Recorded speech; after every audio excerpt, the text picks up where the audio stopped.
आणि याच हत्येप्रकरणी आज मुख्यमंत्री देवेंद्र फडणवीस यांनी काय आदेश दिले तेही सविस्तरपणे पाहूयात। या संपूर्ण प्रकरणामध्ये या दोन्ही गुन्ह्यांचा काय संबंध आहे याची चौकशी आपण करतोय। मी या निमित्ताने या सभागृहाला आश्वस्त करू इच्छितो, हा जो काही गुन्हा घडलाय याचा मास्टरमाइंड कोणीही असला तरी त्याच्यावर कारवाई केलीच जाईल। आपण वारंवार वाल्मिक कराडचं नाव घेतलं म्हणून नाव घेऊन सांगतो की या गुन्ह्यामध्ये एका गुन्ह्यात तर त्याचा पुरावा दिसतोच आहे, त्याच्यावर कारवाई होणारच आहे, पण याही गुन्ह्यामध्ये जर वाल्मिक कराड बद्दलचे पुरावे असतील तर तो कोण आहे, कुठल्या पक्षाचा आहे, कोणाकोणासोबत फोटो आहे, सगळ्यांसोबतच आहे, आमच्या सोबत आहे, यांच्या सोबत आहे, पवार साहेबांसोबत आहे, सगळ्यांसोबत आहे, कोणासोबत फोटो आहे याचा विचार न करता कारवाई केली जाईल। कारण मी काल देखील बोललो, ज्या प्रकारे बीड जिल्ह्यामध्ये अराजकाचं राज्य तयार करण्याचा प्रयत्न होतोय आणि विशेषतः काही सदस्यांनी सांगितलं,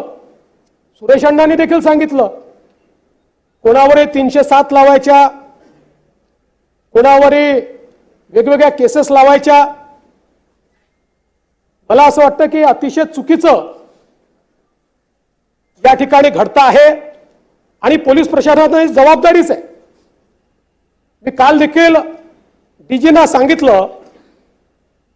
की याचा दोष हा पोलीस प्रशासनाचा देखील आहे। पोलिसांनी देखील एखाद्यावर जर एखादी आपण फिर्याद नोंदवतोय तर त्याची वस्तुस्थिती काय आहे, मग इकडे फिर्यादी नोंदवायच्या आणि मग तिकडे बिसमरी करायची आणि मग मध्यंतरीच्या काळामध्ये हे सगळे निर्ढावलेले अशा प्रकारचं काम करताना आपल्याला पाहायला मिळतात। हे यापुढे सहन केलं जाणार नाही। मी या सभागृहाला आश्वस्त करतो, या बीड जिल्ह्यामध्ये अशा प्रकारच्या क्रिमिनल ऍक्टिव्हिटी करणारे जे कोणी असतील यांची पाळंमुळं आम्ही खणून काढू आणि यांच्यावर तर मी सांगितलेलं आहे, कारण सगळ्यांवर गुन्हे आहेत,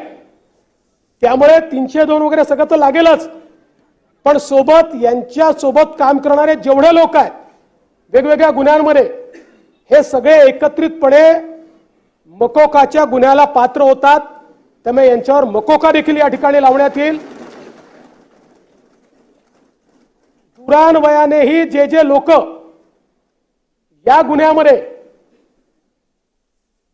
प्रत्यक्षपणे किंवा या गुन्ह्याला एड करतायत अशा प्रकारचं निष्पन्न झालं, त्यांनाही संघटित गुन्हेगारीचा भाग समजून त्यांनाही मोकामध्ये टाकण्यात येईल आणि बीड जिल्ह्यामध्ये वाळू माफिया, बीड जिल्ह्यामध्ये या ठिकाणी वेगवेगळ्या उद्योगांना त्रास देणारे अशा प्रकारचे जे लोक आहेत,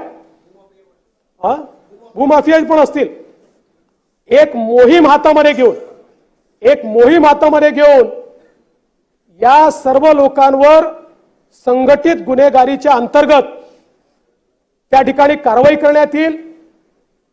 आणि हे जे सगळं प्रकरण आहे या प्रकरणामध्ये 2 प्रकारची चौकशी आम्ही करणार आहोत। एक आयजी लेवल अधिकारी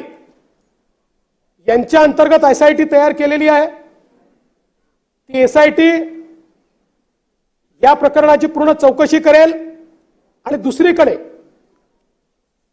कारण शेवटी एसआयटी चौकशी करताना गुन्ह्याच्या अनुषंगाने करते, इकोसिस्टीमच्या अनुषंगाने चौकशी झाली पाहिजे म्हणून न्यायालयीन चौकशी देखील या संपूर्ण प्रकरणाची या ठिकाणी केली जाईल। टाइमलाइन आपण साधारणपणे 3 ते 6 महिन्यात पूर्ण करू, 3 ते 6 महिन्यात। आणि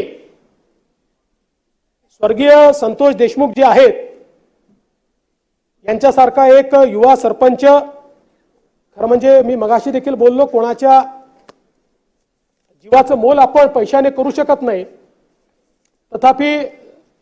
एक छोटीशी मदत म्हणून त्यांच्या परिवाराला 10 लाख रुपयाची मदत ही राज्य सरकारच्या वतीनं करण्यात येईल आणि या संपूर्ण प्रकरणाची गंभीरता आणि त्यासोबत या ठिकाणी जी प्रकरणं बाहेर येत आहे या सगळ्या प्रकरणांमध्ये कुठेतरी पोलीस प्रशासनाची कुचराई दिसत असल्यामुळे